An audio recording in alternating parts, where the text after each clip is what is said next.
സുഹൃത്തുക്കളെ, നിങ്ങൾക്ക് ഭാവനയിലൂടെ ആശയങ്ങൾ കൈമാറാനാകുമോ? മറ്റുള്ളവരുടെ മനസ്സിലെ ചിന്തകൾ അവരറിയാതെ വായിക്കാനാകുമോ? അതെ, വിസ്മയകരമായ ടെലിപ്പതിയെക്കുറിച്ചാണ് ഇന്ന് നമ്മൾ സംസാരിക്കുന്നത്. അതെ, ഇൻ്റർനെറ്റൊക്കെ ഉണ്ടാവുന്നതിന് മുന്നേ തന്നെ പ്രാചീന കാലത്തെ മനുഷ്യർ അവൻ്റെ തലച്ചോറിനകത്തെ ഇൻ്റർനെറ്റ് ഉപയോഗിച്ച് മെസ്സേജ് അയച്ചിരുന്നു, അല്ലെങ്കിൽ ആശയവിനിമയങ്ങൾ നടത്തിയിരുന്നു. അതാണ് ടെലിപ്പതി എന്ന് പറയുന്നത്. ഒരുപാട് കാലമായി പ്രചാരത്തിലുള്ള വാക്കാണ് ടെലിപ്പതി. എക്സ്ട്രാ സെൻസറി പെർസെപ്ഷൻ എന്നും ഇതിന് പേരുണ്ട്. ടെലിപ്പതി ശാസ്ത്രീയമായി തെളിയിക്കപ്പെട്ടിട്ടുള്ള ഒരു സംഭവമൊന്നുമല്ല. കാരണം ഇത് അനുഭവാടിസ്ഥാനത്തിൽ മനസ്സിലാക്കേണ്ടുന്ന ഒരു സംഗതിയാണ്. ഇതിനെ കാണിച്ചു തരാനൊന്നും കഴിയില്ല. ചില കാര്യങ്ങൾ അങ്ങനെയാണല്ലോ. ഇപ്പോൾ കാറ്റിനെ കാണിച്ചു തരാൻ കഴിയില്ല, അത് അനുഭവാടിസ്ഥാനത്തിലേ നമുക്ക് മനസ്സിലാക്കാൻ കഴിയുള്ളൂ. അതുപോലെ തന്നെ മധുരം, അത് കഴിച്ചാലേ മധുരത്തിന് മധുരമാണെന്ന് നമുക്ക് എക്സ്പീരിയൻസ് ചെയ്താലേ മനസ്സിലാവുള്ളൂ എന്നതുപോലെയാണ് ടെലിപ്പതിയും. ഇത് അനുഭവാടിസ്ഥാനത്തിൽ മനസ്സിലാക്കേണ്ടുന്ന ഒരു സംഗതിയാണ്. ഇതിനെ നമുക്ക് കാണിച്ചു തരാനൊന്നും കഴിയത്തില്ല. 1882 ഫ്രെഡറിക് മയേഴ്സ് എന്ന പണ്ഡിതനാണ് ടെലിപ്പതി എന്ന വാക്ക് ആദ്യമായി ഉപയോഗിച്ചത്. മയേഴ്സ് കൂടി അംഗമായ സൊസൈറ്റി ഓഫ് ഫിസിക്കൽ റിസർച്ചാണ് ഈ വാക്കിന് വലിയ പ്രചാരം നൽകിയത്.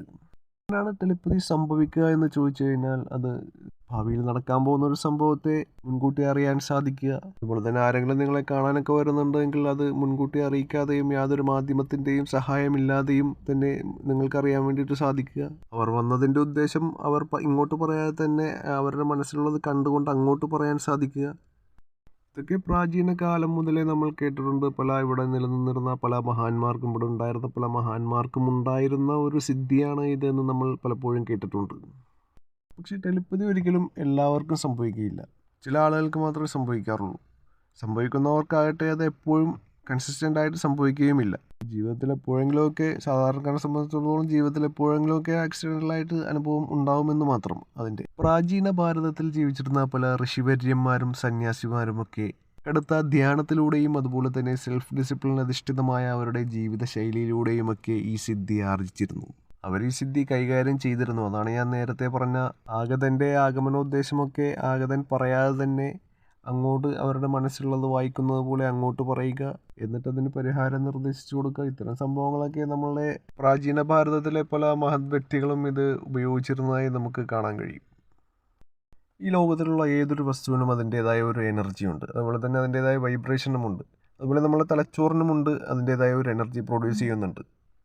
അതുപോലെ നമ്മളുടെ തലച്ചോറിൽ നിന്നും പുറപ്പെടുന്ന എനർജി മറ്റൊരാളുടെ തലച്ചോറിലുള്ള എനർജിയുമായി കണക്ട് ചെയ്യപ്പെടുമ്പോഴാണ് ടെലിപ്പതി സാധ്യമാവുന്നത്. എന്നാൽ എപ്പോഴും നമ്മളുടെ തലച്ചോറിൽ നിന്നും പുറപ്പെടുന്ന ഈ എനർജി മറ്റുള്ളവരുടെ തലച്ചോറുമായി കണക്ട് ചെയ്യപ്പെടണമെന്നില്ല. അതുകൊണ്ട് തന്നെയാണ് ഇത് സ്ഥിരമായി ടെലിപ്പതി സംഭവിക്കാത്തതും. അതുകൊണ്ട് ചില സമയം ഇത് സക്സസ് ആവുകയും ചില സമയം ഇത് സക്സസ് ആവാതെ പോവുകയും ചെയ്യും. സാധാരണ മനുഷ്യരെ സംബന്ധിച്ചിടത്തോളം ഇത് 100% ആക്യുറേറ്റ് അല്ല എന്നർത്ഥം. എന്നാൽ ഫ്യൂച്ചറിൽ തീർച്ചയായും ഇത് സാധ്യമാകും എന്ന് തന്നെയാണ് പറയുന്നത്. ശാസ്ത്രം ഇതിന് പിന്നിൽ ധാരാളം പഠനങ്ങൾ നടത്തുന്നതായി പറയപ്പെടുന്നു. അതുപോലെ തന്നെ ഇപ്പോൾ ഇലോൺ മസ്ക് ഒക്കെ തലച്ചോറിൽ ചിപ്പ് പിടിപ്പിക്കുന്നതിനെ കുറിച്ചൊക്കെ പറയുന്നുണ്ടല്ലോ പുതിയതായിട്ട്. അങ്ങനെ ബ്രെയിൻ ഹാക്ക് ചെയ്യാൻ കഴിയുമെന്നും സന്ദേശങ്ങൾ അയക്കാൻ കഴിയുമെന്നും കാര്യങ്ങൾ തീരുമാനിക്കാൻ കഴിയുമെന്നൊക്കെ ഇപ്പോൾ പുതിയതായിട്ട് വാർത്തകളിൽ നമ്മൾ കാണുന്നുണ്ടല്ലോ. വാഷിങ്ടൺ ഇർവിൻ ബിഷപ്പ് എന്ന അമേരിക്കൻ സ്റ്റേജ് മജീഷ്യൻ ഇതിൻ്റെ സാധ്യത ഉപയോഗപ്പെടുത്തിയിരുന്നു. അദ്ദേഹത്തിൻ്റെ ഫേമസ് ആയ ഒരു ട്രിക്കുണ്ട്. അതായത് ഒരു റൂമിൽ കുറച്ച് സാധനങ്ങൾ വെച്ചിരിക്കും. ഉദാഹരണം എന്തെങ്കിലും പാവയോ കുപ്പിയോ തൊപ്പിയോ അങ്ങനെ എന്തെങ്കിലും. എന്നിട്ട് അദ്ദേഹം കാണികളിൽ നിന്ന് ഒരാളെ വിളിച്ചു വരുത്തിയിട്ട് അതിൽ നിന്ന് ഒരെണ്ണം തിരഞ്ഞെടുക്കാൻ വേണ്ടിയിട്ട് പറയും. എന്നിട്ട് അദ്ദേഹം ഇത് കാണാതെ തിരിഞ്ഞു നിൽക്കും. സാധനം എടുത്ത ശേഷം ബിഷപ്പ് അദ്ദേഹത്തോട് ചോദിക്കും അവിടെയുള്ള സാധനങ്ങൾ ഏതൊക്കെയെന്ന്. എന്നിട്ട് അദ്ദേഹം കൃത്യമായി തന്നെ പറയും, അവിടെയുള്ള എല്ലാ സാധനങ്ങളുടെയും പേര് പറയാം. അതിൽ നിന്നും കൃത്യമായി ഏത് സാധനമാണ് ഇദ്ദേഹം എടുത്തത് എന്ന് ബിഷപ്പ് അന്നേരം പറയും.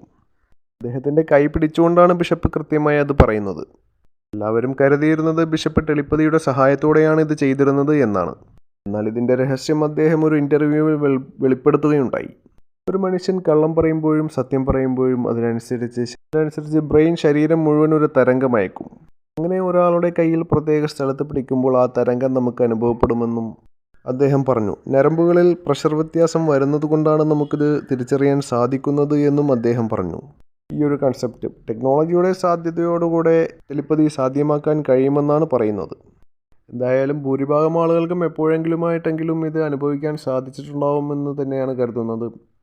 അതുപോലെ ധ്യാനം പരിശീലിക്കുന്നവർക്കും ഇത് എപ്പോഴെങ്കിലും ആയിട്ടെങ്കിലും അനുഭവിച്ചിട്ടുണ്ടാവാൻ സാധ്യതയുണ്ട്. തൽക്കാലം ഇത്രയും പറഞ്ഞുകൊണ്ട് ഇന്നത്തെ സംസാരം നിർത്തുന്നു. നന്ദി, നമസ്കാരം.